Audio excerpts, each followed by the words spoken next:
All right, good evening, everybody. I want to start off with a thank you to Will Driscoll and the Virginia Sports Hall of Fame. It's a real honor to be up here and to be inducted with all these other um, just outstanding athletes. And you know, it always takes a village, and we've been hearing that from everybody. Tonight, I really want to thank Richmond Tourism for coming out tonight and being supportive.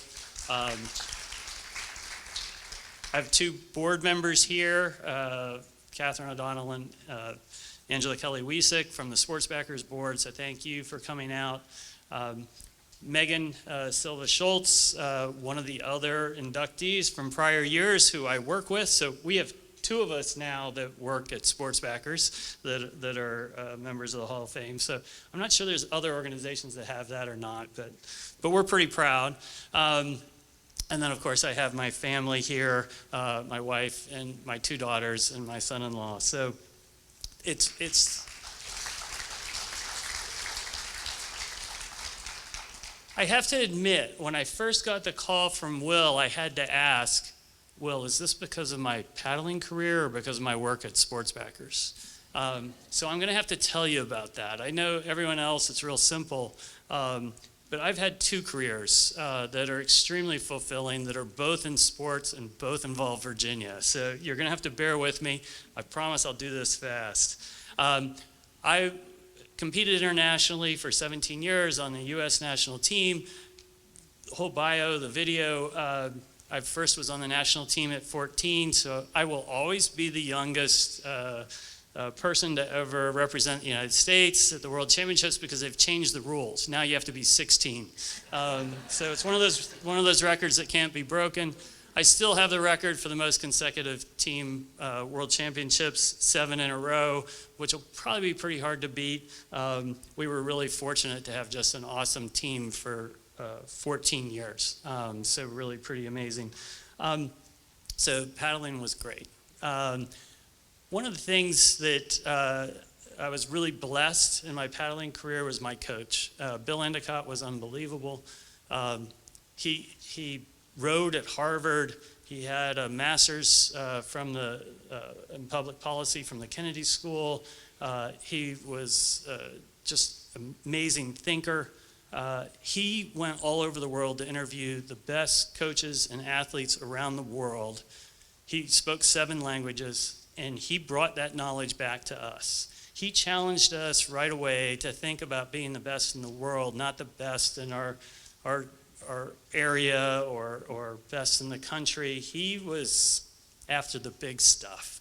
And it wasn't to be the best. It was really not about winning a world championships. It was about figuring this all out. There was a way to get that done. With my Sports Backers career, I started that thanks to my wife.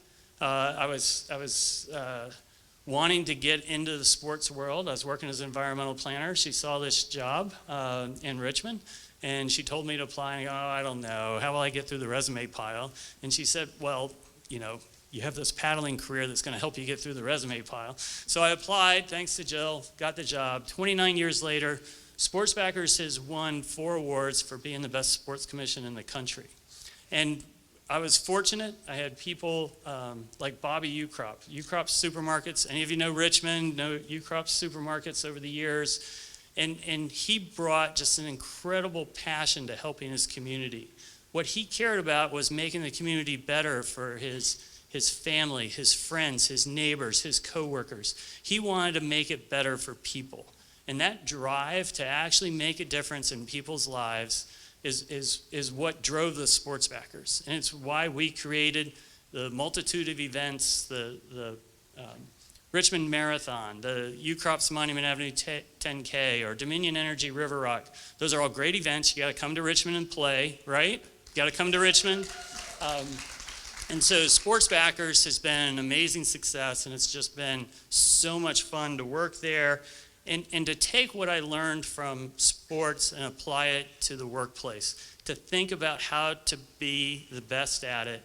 We would take examples from anywhere in the world. We didn't care, and we were going to bring those back to Richmond and help put Richmond on the map as awesome sports tourism destination, and more importantly, a great place to live and to play.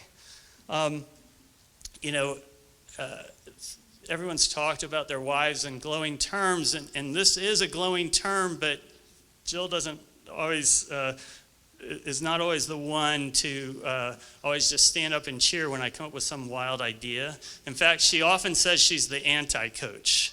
But what it really is meant to me, I was trying to think about this, and I know it can be embarrassing to talk about your wife and go on and on about it, but the thing that Jill really did is she always forced me to think about family and friends first.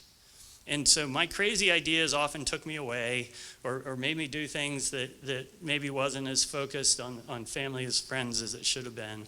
And Jill's kept me really centered, and it's just made a huge difference in my life. And without family and friends, what is there?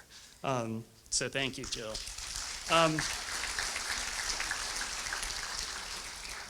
One of my great paddling friends, two-time Olympian Jamie McEwen, he used to always sit around. You'd like get done with a day, and you had this great day paddling, and you ran some hairy river or went over some great waterfall. And Jamie would challenge you. He'd say, "What are we going to do tomorrow that we'll remember for the rest of our lives?" You know, what are we going to do tomorrow that we'll remember for the rest of our lives? Well, today I get to say, I got inducted into the Virginia Sports Hall of Fame, and I'm going to remember that for the rest of my life. So thank you to the Virginia Sports Hall of Fame for making this a day to remember and really creating memories and challenging all of us to keep seeking those days to remember. Thank you.